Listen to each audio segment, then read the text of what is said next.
Muito bem, vamos começar, Dom Diamantino, pelo momento mais recente, aquilo que tem a ver com o ciclone Freddy. Com o passar das horas, com o passar dos dias, percebe-se que a dimensão da tragédia da passagem do ciclone Freddy por Moçambique é muito grande. Já se fala em mais de 160 mortos e uma população deslocada que ultrapassará, andará à volta dos 300 mil pessoas. É uma dimensão muito grande. O que é que nos pode dizer sobre isto? Como é que estão as coisas? Que notícia é que tem? Em primeiro lugar, dizer que foi algo de normal, porque, segundo as fontes de meteorologia, é a tempestade tropical que durou mais tempo, desde que há registro, né? Mais de um mês. A meados de fevereiro, vindo de Madagascar, para Moçambique, a tempestade tropical Fred entrou em Moçambique. O impacto não foi muito forte, chuvas fortes, ventos de média intensidade, e novamente ele recuou para o Oceano Indiano, deu uma volta e a partir do dia 15 de março novamente entrou em Moçambique, pela zona centro, província de Zambésia, e teve uma ação muito destruidora. A cidade de Quilimane, a quarta ou quinta cidade mais importante de Moçambique, mais populosa, foi completamente destruída.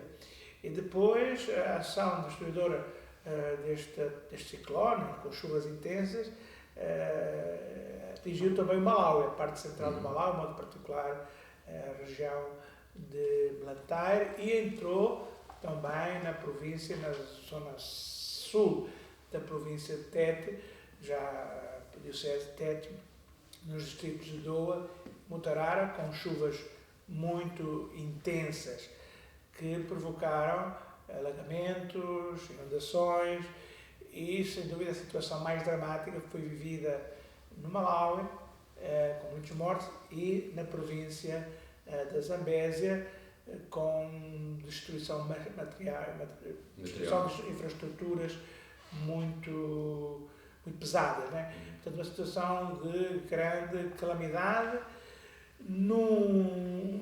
Nestes últimos anos, de facto, são muito frequentes. Estas tempestades, toda a costa moçambicana é sujeita a tempestades tropicais cíclicas, devido à influência do Oceano Índico, mas, ultimamente, devido às mudanças climáticas, o ritmo destas calamidades naturais é quase anual. Começando em 2019 com a tempestade tropical do ciclone Idai, cada ano nós temos, incluindo o ano passado, 2022, estas tempestades tropicais que, de facto, metem de joelhos as principais infraestruturas do país. Estamos a falar de pontes, de estradas cortadas, de edifícios públicos destruídos e de muitas casas, sobretudo aquelas de construção provisória, que não aguentam e desabam, e provocando situações muito difíceis. Ou seja, um país já de si pobre e com poucas infraestruturas fica ainda pior depois desta passagem, que agora ainda por cima passa a ser, tem vindo a ser cíclica, sim, não é? Tem sido cíclica e penso que é um fenómeno que se repetirá devido a estas alterações climáticas, e é evidente que todos estes danos materiais também nos mostram quanto a construção é muito precária, mesmo em grandes infraestruturas públicas, que não aguentam a enxurrada das águas, enquanto nós temos pontes, estradas do tempo colonial, que até nem têm muita manutenção, mas que nestes anos conseguiram aguentar a força intensa da natureza. Mas, de facto, há também esse problema da fraca qualidade da construção e investimentos muito grandes, quer dizer que o país é duplamente prejudicado. Ou seja, em relação ao ciclone Freddy, portanto, tirando o impacto imediato nas populações, estamos a falar de mortos, de feridos, de desaparecidos, de pessoas que perderam aquilo que tinham, desalojados, há numa segunda fase nomeadamente na Diocese de Quelimane, que foi uma das mais atingidas, ou foi a Diocese mais atingida de Moçambique, também a necessidade de reconstrução de infraestruturas, nomeadamente dos telhados de todas as igrejas. Portanto, as igrejas ficaram todas destilhadas, ficaram todas danificadas, não há uma igreja que não tenha, não tenha sofrido danos. Como é que a Diocese, como é que a Igreja em Moçambique vai conseguir recuperar estas infraestruturas num espaço de tempo relativamente curto? Graças à solidariedade internacional, de modo particular da Igreja e de modo particular da ajuda à Igreja que sofre, que nestes últimos anos, aliás, sempre que há calamidades naturais, apresenta-se e demonstra a sua solidariedade. No nosso caso, por exemplo, Diocese de Tete, Diocese de Quelimane, Diocese também de Gurue, já antes, sabendo-se que o ciclone Freddy iria passar nas nossas dioceses, já a ajuda à Igreja que sofre nos informou que estaria disponível a ajudar dentro das possibilidades e recursos que tem na recuperação das infraestruturas que porventura ficassem danificadas. Portanto, é sobretudo graças à solidariedade da Igreja e, de modo particular, da ajuda à Igreja que sofre, que é possível, pouco e pouco, recuperar também com a colaboração das nossas comunidades cristãs, né, que fazem a sua parte.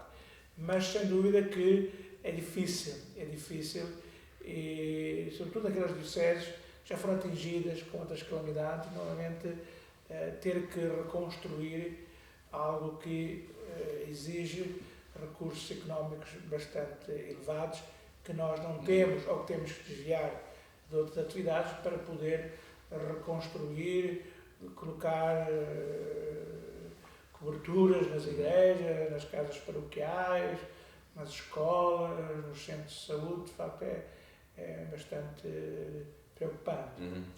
Dom Diamantino Antunes é bispo, vai fazer 4 anos que foi ordenada a sua ordenação, certo? Exatamente, foi nomeado bispo no dia 22 de março de 2019. De março de 2019, mas a sua ordenação foi em maio.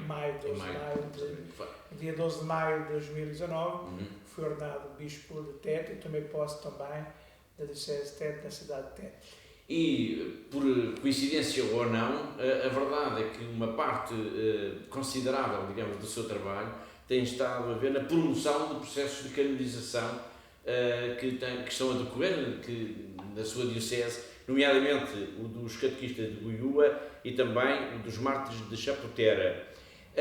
Eu penso que o dos catequistas de Goiúa é um processo que está mais adiantado. Eles foram assassinados, 24 catequistas foram assassinados a 22 de março de 1992, em plena guerra civil no país. Eu presumo que o Dom Diamantino conhece bem este caso, portanto, foi, digamos, entre a informação inicial que havia, mas tudo aquilo que foi sendo conhecido ao longo de todo este tempo, o que é que mais o surpreendeu? Houve alguma informação, algum dado que não tivesse a contar com ele e que de repente ele surgisse neste processo? Como disse, de facto tenho-me ocupado, entre outras coisas, dar a conhecer aquilo que são para nós os testemunhas de fé da Igreja em Moçambique, os nossos mártires, né? E o martírio é uma dimensão essencial da Igreja. A Igreja é una, santa, católica, apostólica e também é martirial. A Igreja dos Mártires, desde os inícios, desde o próprio primeiro mártir, que é Jesus, os apóstolos, ao longo da história da Igreja, e o martírio é muito atual também no século XX, no século XXI. Portanto, a Igreja, de facto, tem muitos mártires e eles são para nós importantes. Então, e não os podemos esquecer. Então, achei importante fazer este dever de memória e também que eles sejam motivos de inspiração para nós hoje, num contexto diferente, onde há liberdade religiosa, onde há paz. Então, são duas causas de martírio que estou seguindo. Uma de leigos, exclusivamente de leigos, os mártires de Goiúa, catequistas, assassinados, como recordou, no dia 22 de março de 1992.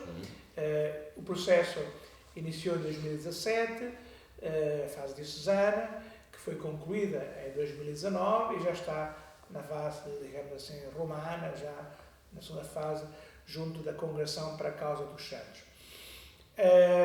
O que é que mais, digamos assim, ao conhecer a vida destes nossos catequistas, leigos, aquilo que mais me impressionou, sem dúvida, o fato de que a maturidade da fé, e sendo eles, a maior parte deles, a primeira geração de cristãos, de católicos, da Diocese de Inhambane, e tendo eles vivendo a fé num contexto muito difícil, como foi aquele da Revolução marxista-leninista, depois da independência, também as grandes dificuldades durante a Guerra Civil, apesar de ser a primeira geração de cristãos, jovens, manifestaram uma maturidade muito grande em termos da vivência da fé e da caridade. Eles, sabendo e conhecendo os riscos que estavam sujeitos, estando neste centro catequético, que tinha sido atacado várias vezes, uma zona de guerra, aceitaram de livre e espontânea vontade ir com as suas famílias para um tempo prolongado de formação. E foi logo no início desta formação, que deveria durar um ano, no dia 22 de março de 1992, foram sequestrados e, depois do interrogatório, em que terão provas da sua fé, foram mortos. E depois disso, sem dúvida, muito importante foi conservar a memória da parte das comunidades, a fama de martírio, né? Que foi importante e o ponto de partida para nós iniciarmos a causa. E nos deu, digamos, a certeza de que, sendo viva no coração do povo, o testemunho deles, a causa tinha pernas para andar. São significativos, não foram ignorados, são recordados. A outra causa de beatificação e canonização também... Os dois padres jesuítas também é uma causa de martírio, e iniciei-a já como bispo de Tete, na Diocese de Tete, que foram mortos na Diocese de Tete. Ela foi aberta, esta causa, no dia 22 de novembro de 2021. Portanto, há alguma coisa em comum, para além do facto de serem mártires todos eles, mas de ter acontecido isto no contexto da Guerra Civil? Há mais alguma coisa em comum? Há o facto de que os dois sacerdotes jesuítas, um português, o padre Cílio Alves Moreira, e o seu colega, companheiro moçambicano, o padre João Deus Canteza, o que há em comum em relação aos mártires de Guiúa é que também eles tiveram uma opção de permanecer em Chapotera, no meio do povo, defendendo o povo. No fundo, foram bons pastores que não abandonaram as suas ovelhas. Enquanto os catequistas de Guiúa, sendo já pastores, já catequistas, assumiram o risco de ir neste centro catequético, formar-se para ser melhores pastores. E foi com essa intenção que eles foram e foram mortos. Portanto, aquilo que liga, as diferenças também são muitas, né? Uns eram leigos, outros sacerdotes, dioceses diferentes, também anos diferentes. Os mártires de Chapotera foram mortos no dia 30 de outubro de 1985, estávamos ainda nos inícios da Guerra Civil, ao menos naquela região da Angónia, Tete, enquanto que os catequistas de Guiúa foram mortos mesmo no último ano, nos últimos meses da Guerra Civil.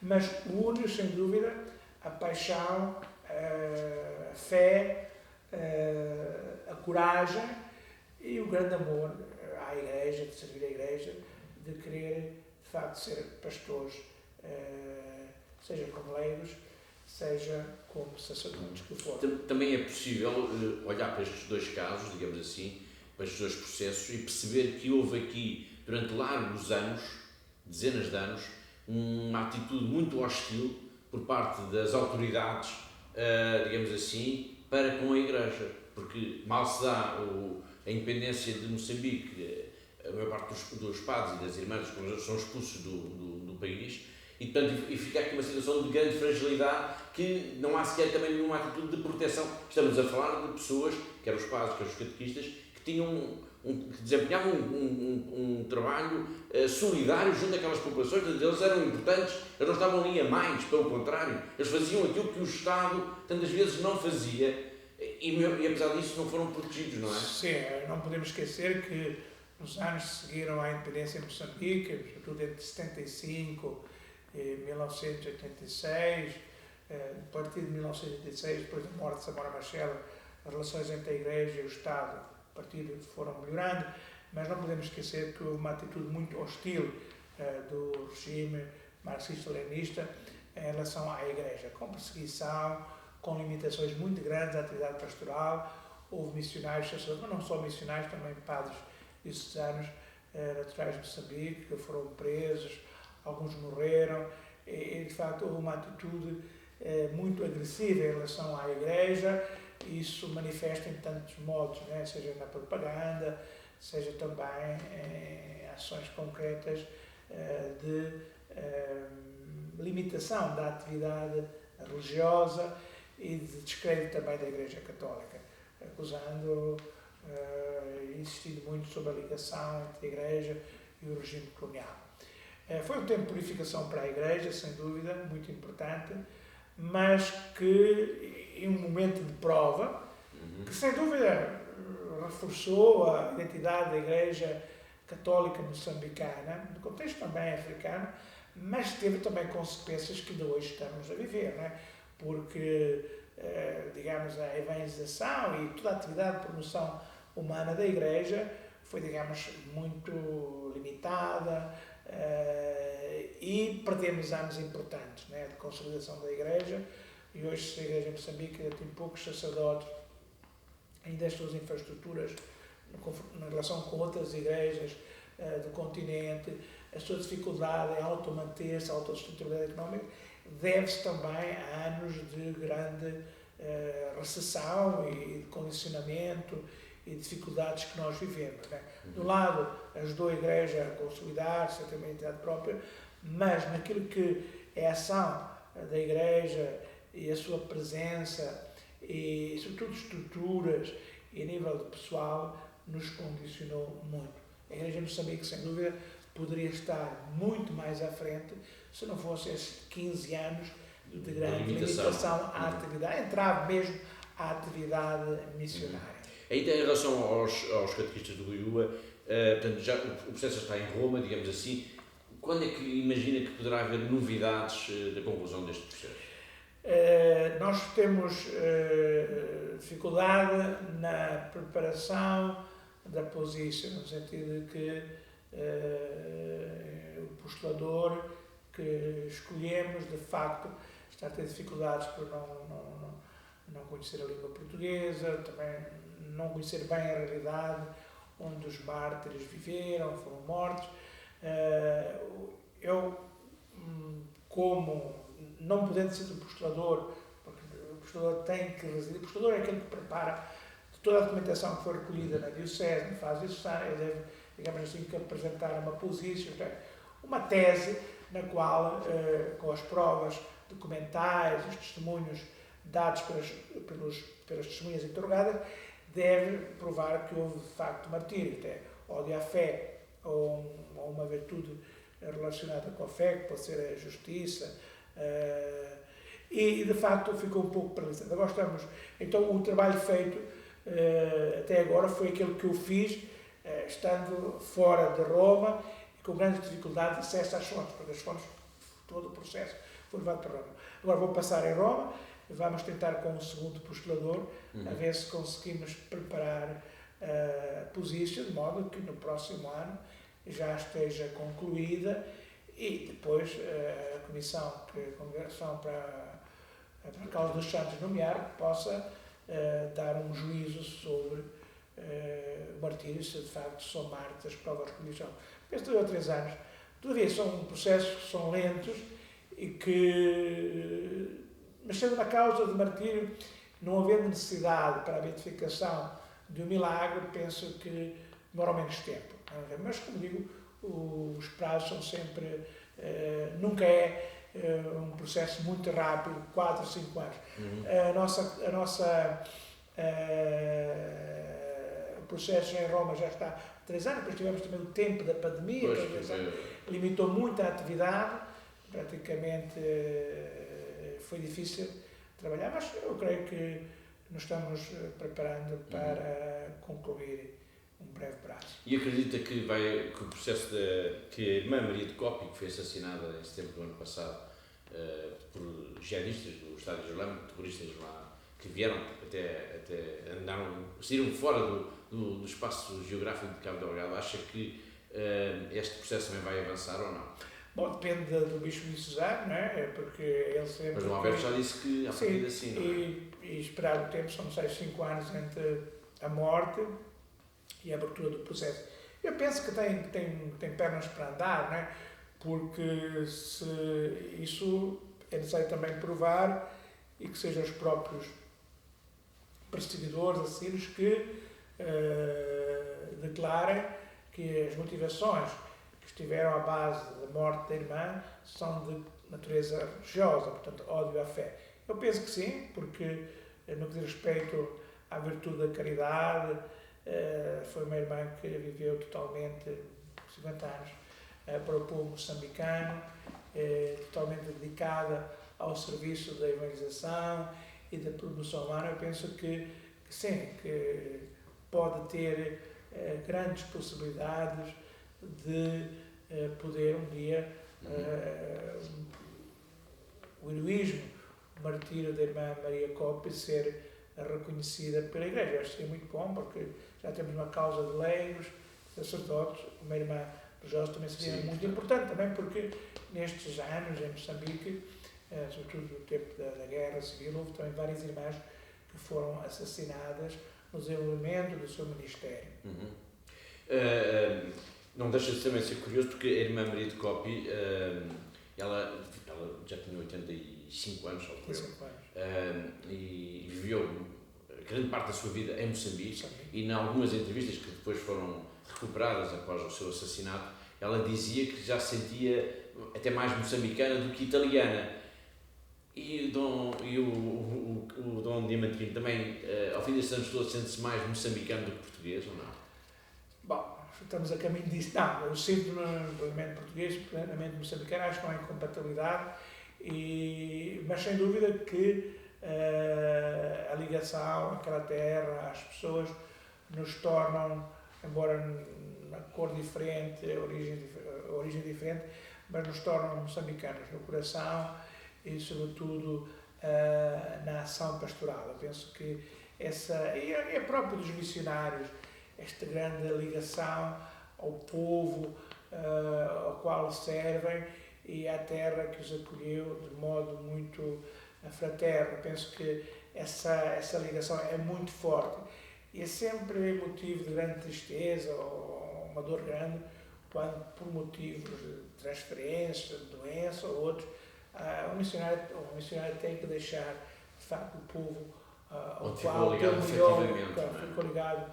efetivamente ao longo do seu serviço, do seu ministério. Uma ligação muito forte. E assim, o missionário deve identificar-se com a realidade e com o povo ao qual serve. Do outro lado, seria, de facto, não seria plenamente missionário. E quais são os maiores desafios que estes 4 anos, que agora vão se completar à frente da Diocese de Tete, que tem sentido?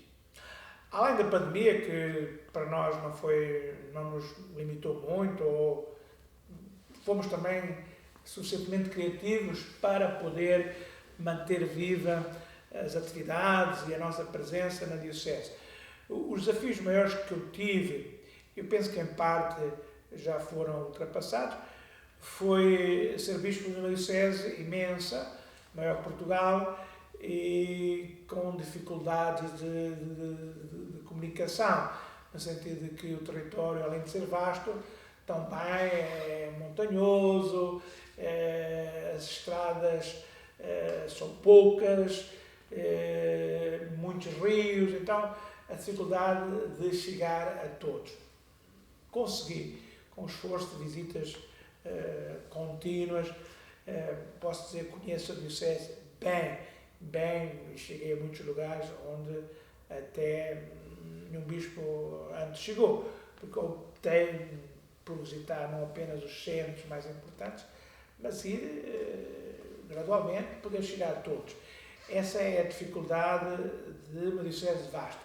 E depois uma diocese que parte do território estava sem missionários.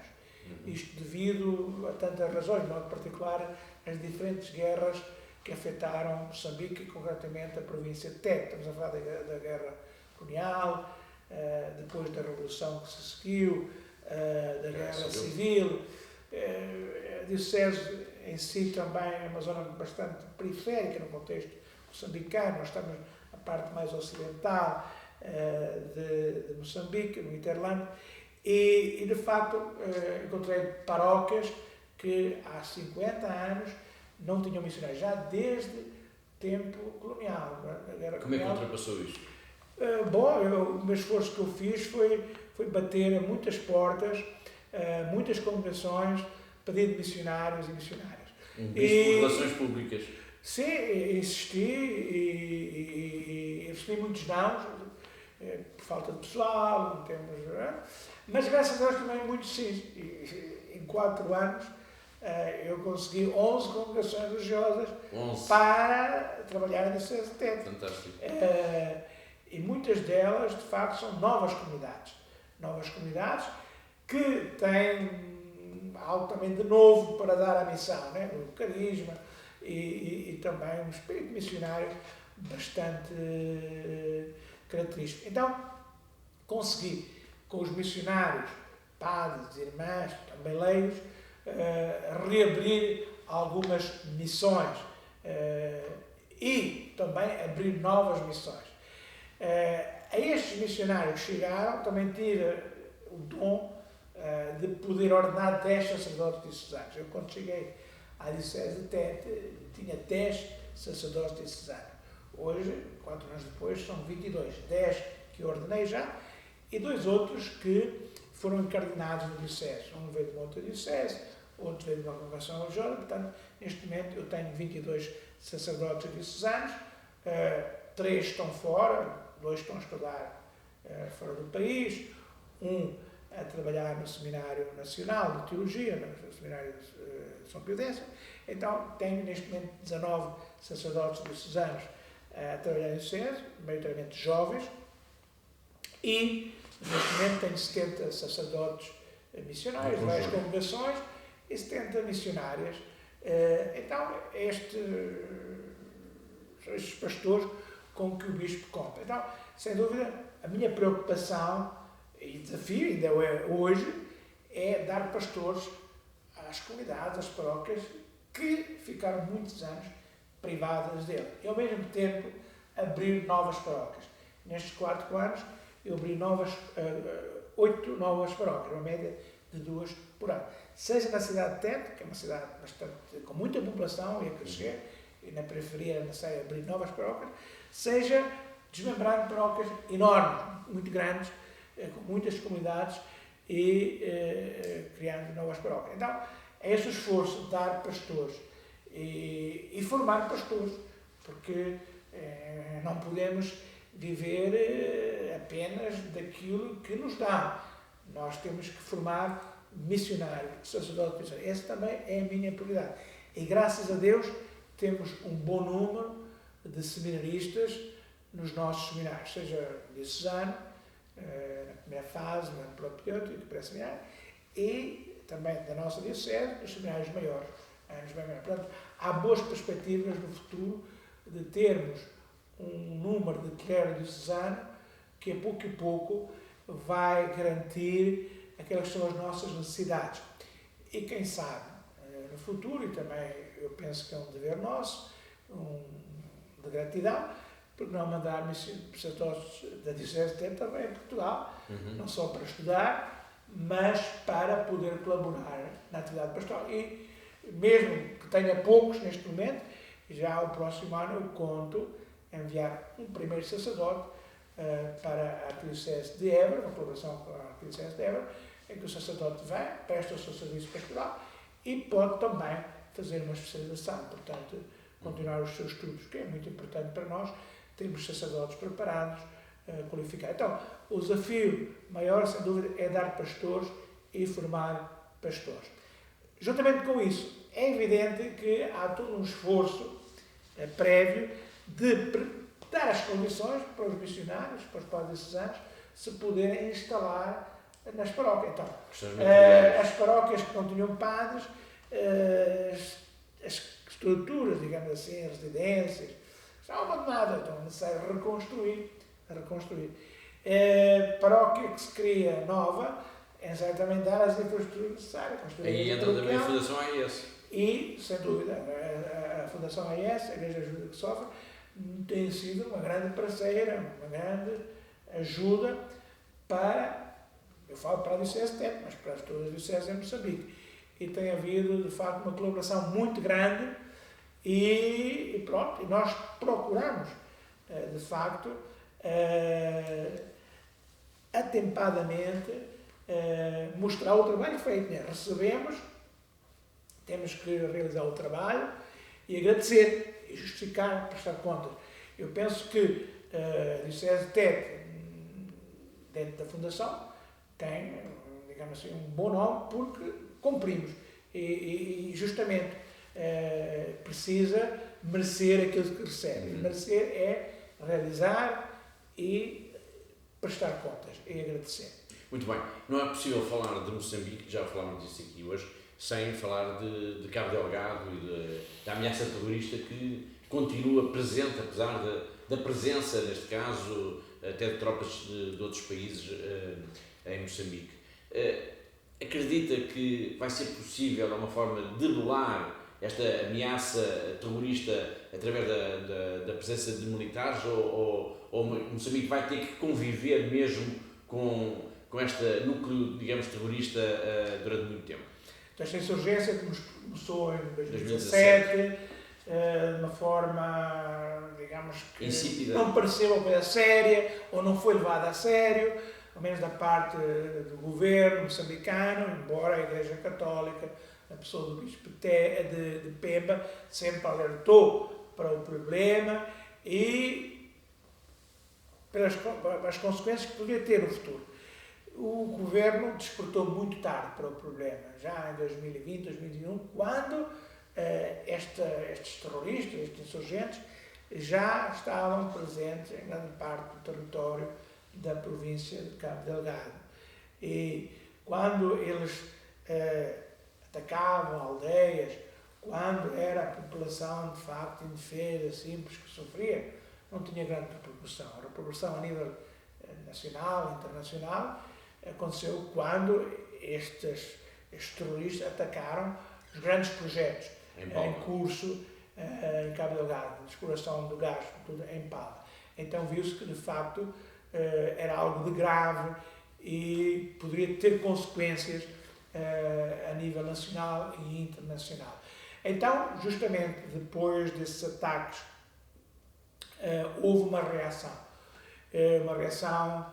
da parte das forças de segurança e do exército moçambicano em combate a estes insurgentes. Mas temos um exército e forças de segurança impreparadas, incapazes de responder a uma guerrilha para a qual é necessário homens preparados em número suficiente.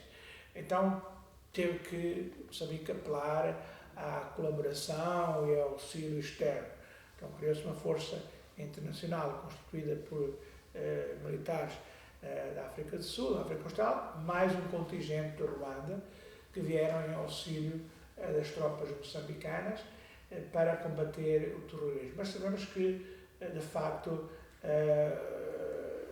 estes insurgentes já estão infiltrados no tecido social de Cabo Delgado e é difícil combater. Houve uma reação da parte dos militares, de perseguição, destruição de acampamentos, de bases destes insurgentes, mas, entretanto, eles dispersaram-se, foram para outras zonas onde ainda não estariam presentes e a situação atual não é bem clara, porque não sabemos até ao momento a força que tem ainda estes insurgentes. Mas o problema não está resolvido, vai demorar o seu tempo e não se resolve apenas do ponto de vista militar, né? Tem que haver também um trabalho de sensibilização das populações e um investimento, sobretudo, dar oportunidade à juventude.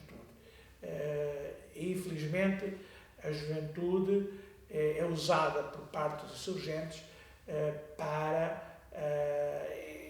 engrossar as suas fileiras e levar para a frente as suas atividades. Podemos dizer que a cabeça desta insurgência está fora, mas aqueles que a fazem, combatem, são moçambicanos e são sobretudo jovens, muitos dos quais movidos por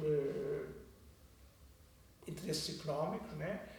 E também, talvez, um modo de um certo desânimo pela situação em que se encontram e não veem as suas expectativas, digamos assim, resolvidas. Então é uma situação, certo? Não direi que que tem motivações apenas religiosas, esta insurgência, vai à natureza, mas também vai à natureza e, de facto, talvez seja esse motivo religioso, a cola que une e dá, digamos assim, uma expressão maior a este fenómeno que é terrorismo.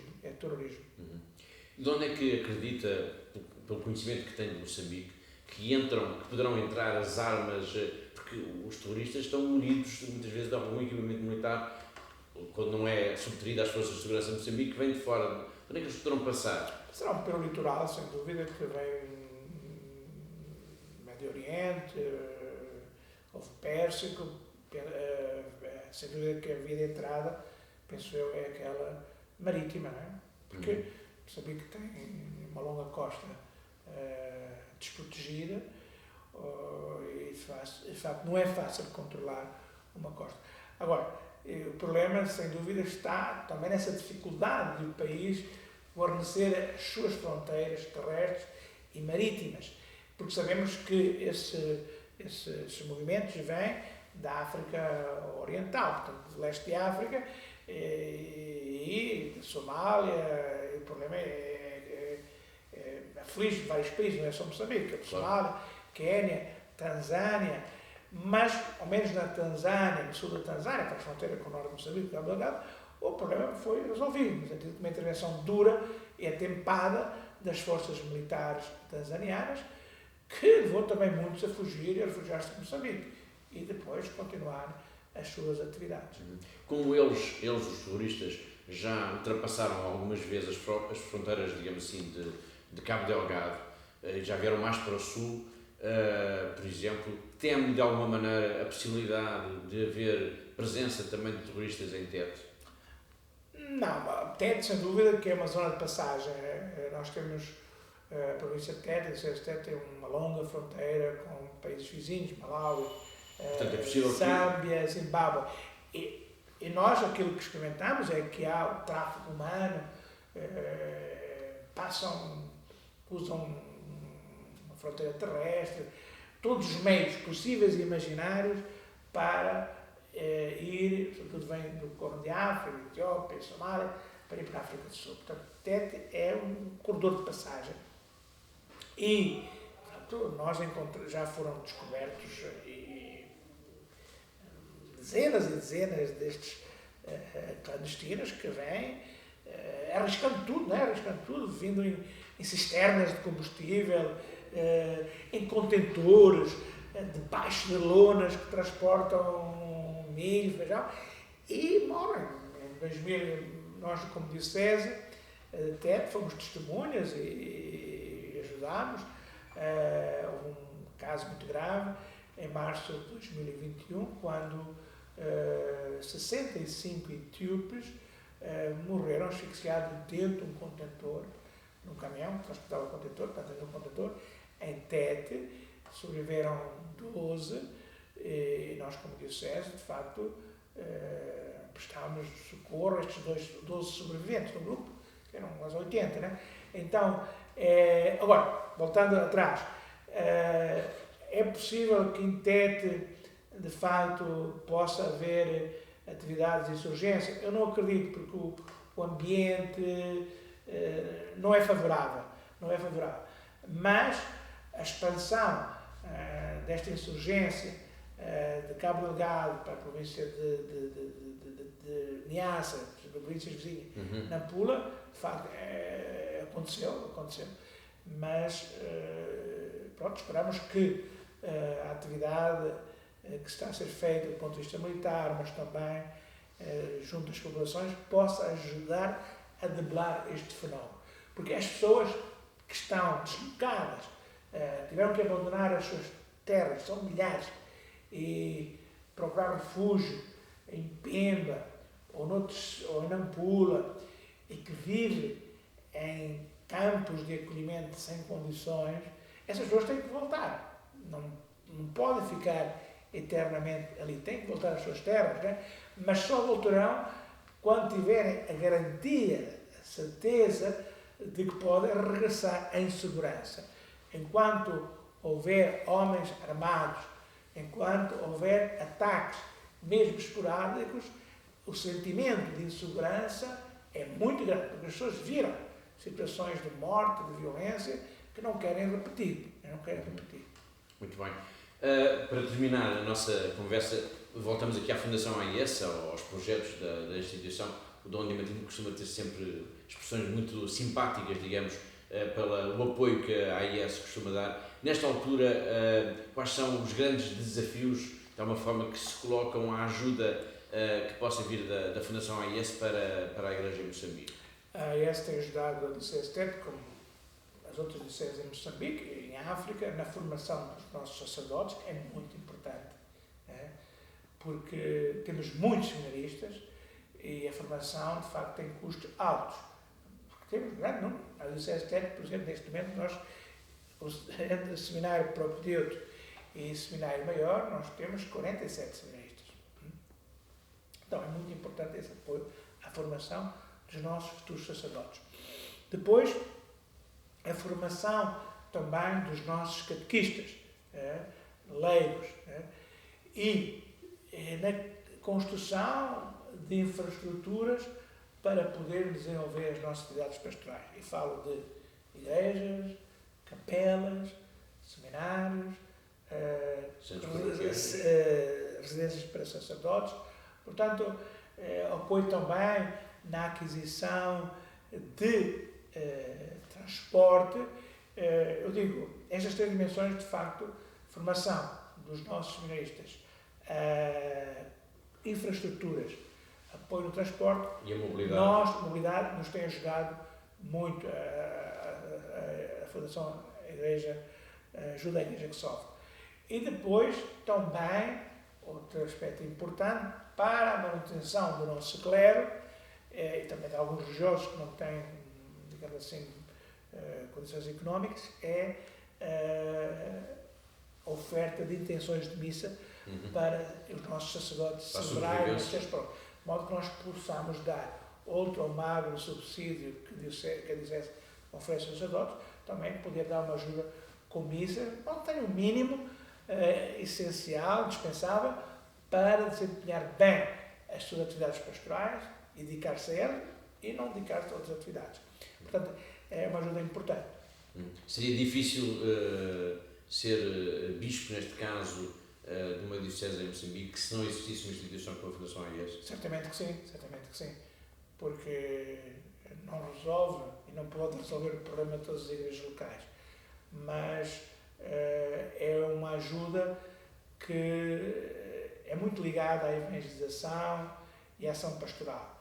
E é muito difícil, mesmo em instituições da Igreja Católica, obter recursos para a evangelização. Às vezes, para apoio social, escolas, crianças, saúde, é mais fácil. Mas para atividades, digamos assim, especificamente pastorais. Mas é evidente que, mesmo sejam pastorais, tem depois um reflexo social. Obviamente. Porque é evidente que os padres, as irmãs, para desempenhar também o trabalho de promoção humana, precisam ter as infraestruturas e as condições para realizar o seu trabalho. Portanto, é complementar. Isso é muito importante. A evangelização e promoção humana caminham juntas. Muito bem. Muito obrigado.